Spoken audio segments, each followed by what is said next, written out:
ਕਿਹੜਾ ਜੋੜਾ ਹੁਣ हेलो साज शौक करो जनाब उस्ताद जी ये बात थोड़े दिन में मेहमान है ने हाँ जी किसी दोस्त नूं देते हुए क्यों किया मादी मादी मादी मादी हाँ जी हाँ जी बच्चे उधर नहीं उठे उठे हाँ जी उस्ताद जी तुसी यार क्यों देने क्यों नहीं ओ यार बस दिल जिहा भर गया एक कबूतर दे नाल लाया सी ਅਸੀਂ उस्ताद जी कहना कि अभी परेशानी आ गई एक बार नहीं कोई कबूतर देना ना पहले करना ओ यार बंदे भी नहीं छड्डण वाले हुंदे ना कोई नहीं उस्ताद जी है ना काम करो पकड़े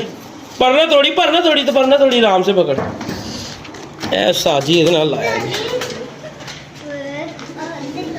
साजी है मादी जी ते है ना क्या बात है उस्ताद जी वाह जी वाह उस्ताद जी समझ नहीं क्या बात है उस्ताद जी मैं कहना खीर ही करती साजी केड़े इंसान टड़ी ने मैं कहना उस्ताद जी क्या बात है मजा आ गया उस्ताद जी वेल डन उस्ताद जी बहुत अच्छे साजी खाली तारीफ ना करना नहीं यार उस्ताद जी ਤੁਹਾਨੂੰ ਪਤਾ ਸੀ ਅੱਜ ਤੱਕ ਕਦੀ ਕੋਈ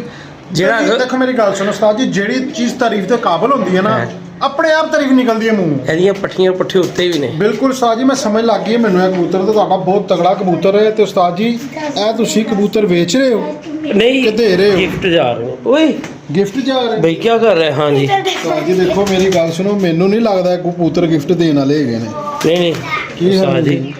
ਭਲਾ ਕੀ ਦਿਲ ਜਿਹਾ ਭਰ ਗਿਆ ਐਸਾ ਜੀ ਉਸੇ ਦੇ ਪੈਰ 'ਚ ਵੇਖੋ ਕੜੀ ਕਿਹੜੀ ਹੈ ਦਿਲ ਕੇ ਭਰ ਗਿਆ ਨਹੀਂ ਇਹ ਉਹ ਕਬੂਤਰ ਨਹੀਂ ਹੈਗਾ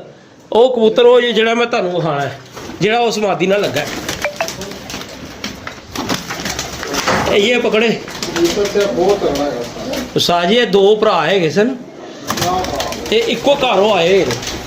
ਪਕੜਾਏ ਅੰਕਲ ਕੋ ਉਸਤਾਦ ਜੀ ਇਹ ਕਬੂਤਰ ਉਹ ਮਾਦੀ ਨਾਲ ਲੱਗਾ ਹੈ ਇਹ ਕਬੂਤਰ ਉਸ ਮਾਦੀ ਨਾਲ ਲੱਗਾ ਜਿਹੜੀ ਪਹਿਲੇ ਵਿਖਾਈ ਮੈਂ ਤੁਹਾਨੂੰ ਸੇਮ ਹੈ ਉਸਤਾਦ ਜੀ ਬਹੁਤ ਆਲਾ ਉਸਤਾਦ ਜੀ ਆ ਤੁਸੀਂ ਕਿਹਨਾਂ ਲਈ ਗਿਫਟ ਦੇ ਰਹੇ ਹੋ ਹਾਂਜੀ ਗਿਫਟ ਜਾ ਰਹੇ ਸਾਨੂੰ ਤੁਸੀਂ ਬਚਾ ਦਿੱਤਾ ਕੋਈ ਨਹੀਂ ਹਰੀ ਝੰਡੀ ਮਗਰ ਲਾਈ ਰੱਖਿਆ